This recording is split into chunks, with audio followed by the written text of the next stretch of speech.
Right, hello once again YouTube, Andy with you with another little video. So in my last video I tried to outrun a drone. I had one of my Andy rants, and then my RC unit decided to pack up. Right, I think the unit's stopped now. I'm gonna give you a damn good trick! Right, okay, the time is just gone 2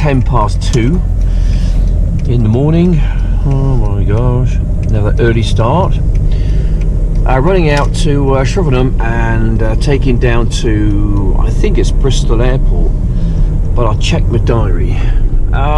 Yeah, anyway, regarding my last video, yeah, it was kind of different in a way, but enjoyable. The drone flying was kind of enjoyable.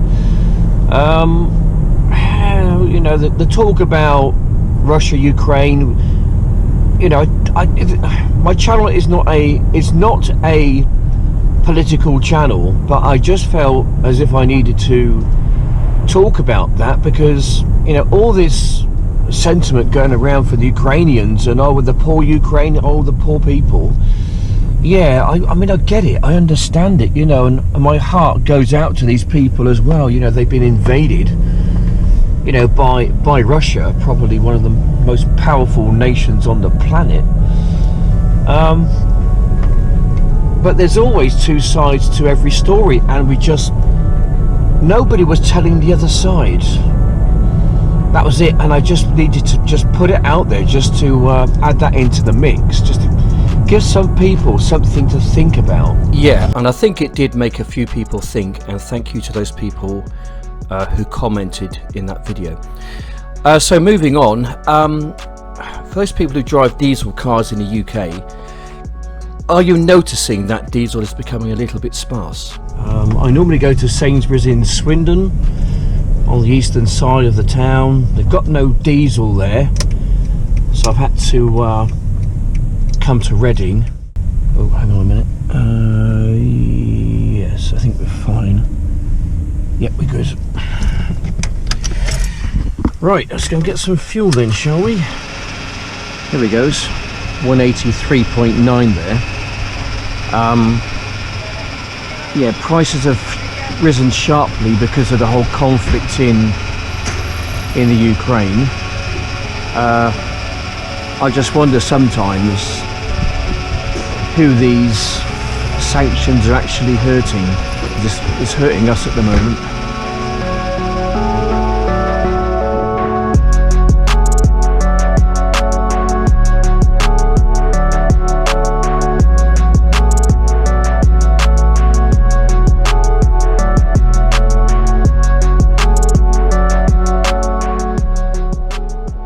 So in today's video I have a very early start at work, and then in the afternoon I have some free time and I make my way up to Badbury Clump, which is just outside Farringdon, where I go and fly my drone and I put it through a few more tests.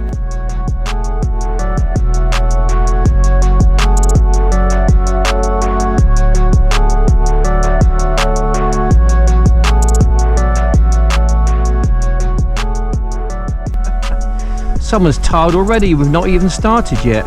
You right? You okay? You coming? You right? You right? You coming? Come on then. One of the reasons why I'm up here is because of that, basically. I want to know if it's possible for my little drone to fly down here.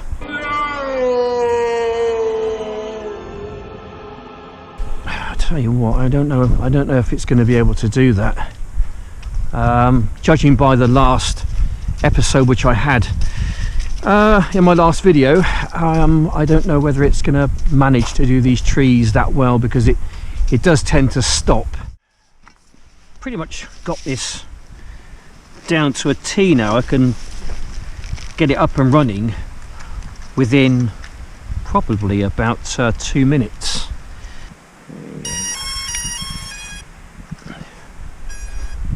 Okay, that way it's going to acquire some satellites. I'll put it out here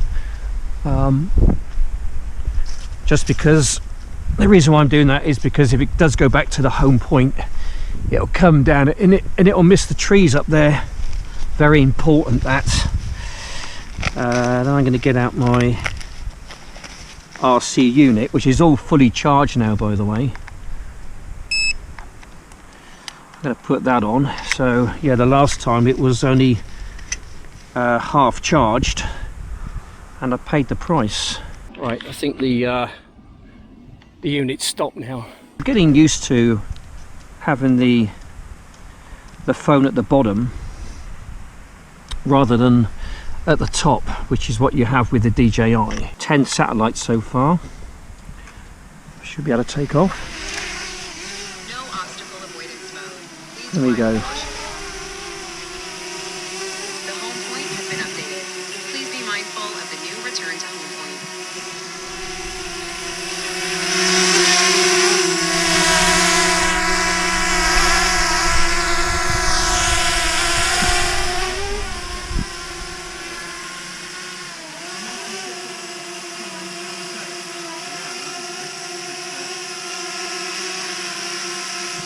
Hello, how are you?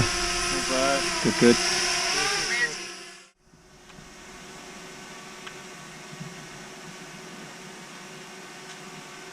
Draw a box around myself, press go twice.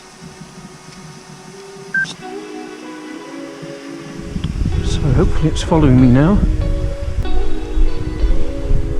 It's managing it just about. It's going to be interesting to see what happens when it comes up to these branches here.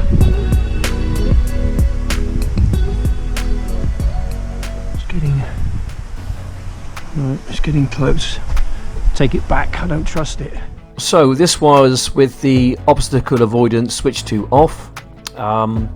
If I would have kept walking back, it would have clattered into the tree. If I had the obstacle avoidance turned to on, it would not have done that. It would have basically just stopped maybe 2 or 3 meters away from the tree. So yeah, it's not a bad little drone, this one. I'm beginning to really like it. Haven't got a bike, but I've got my legs. I can do some running. So what I want to try and do, I want to get the drone up. There's no trees from here, so I think I'll set it up from here. And then what I'm going to do, I'm going to run it around the corner there. It's going to go down. Then there's another corner going round. Now this is going to be a bit of a test just to see actually how good the active track actually is. Okay. I am going to put on obstacle avoidance because there are some trees around, and the last thing I want is the drone to go in a tree, then me having to do the Tarzan job and go up there and go and get it back somehow. Obstacle avoidance on, active track on, and it's about a 150 meter sprint down to the bottom. Let's see if I can lose it.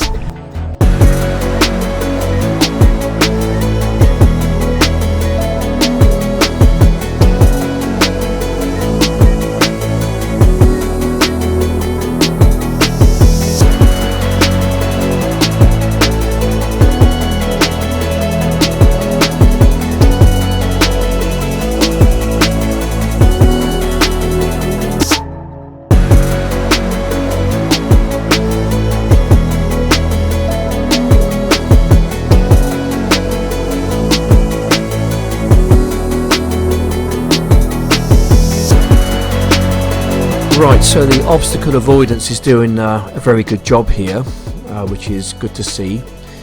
It was difficult for me to run flat out because of the gravel. I was slipping and sliding all over the place and the damp grass, but I just wanted to see if I could outrun this thing on its slower speed, which is around about 8 meters per second or 18 miles per hour. So I took it back to my house, my street on the tarmac, and I would just want to see if I could outrun this thing.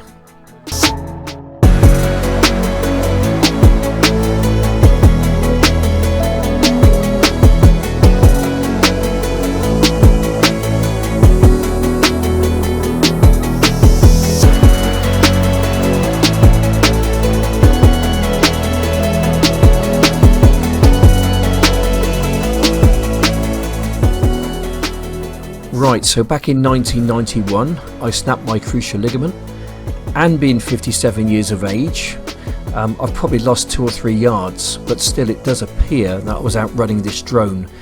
The drone was doing about 18 miles per hour on a still day, and I was probably doing maybe 22 or 23. Not bad for an old codger.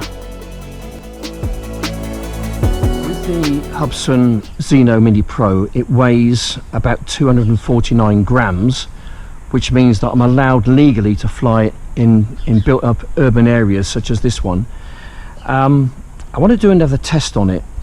I want to know whether my drone can recognize wires. I think that's rather important. I think it is important to know the limits of a drone to see whether it's got that capability. I don't think it's going to mind.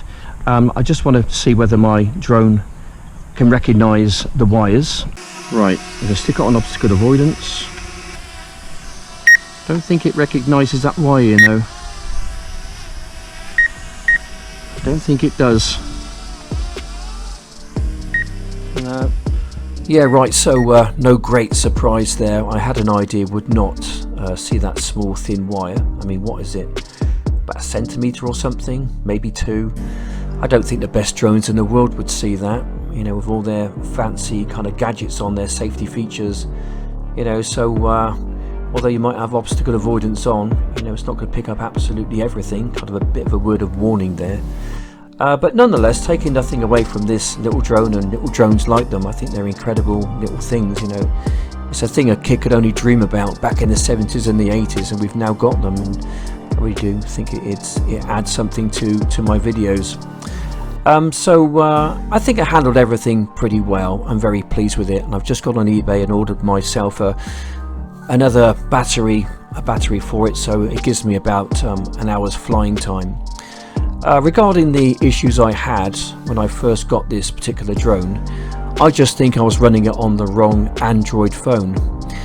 It will use Android 6 or higher, or iOS 10 or higher. I think the Android phone I was using was probably 5 or maybe even less than that. It was quite old, and I think that's where all the problems kind of stem from.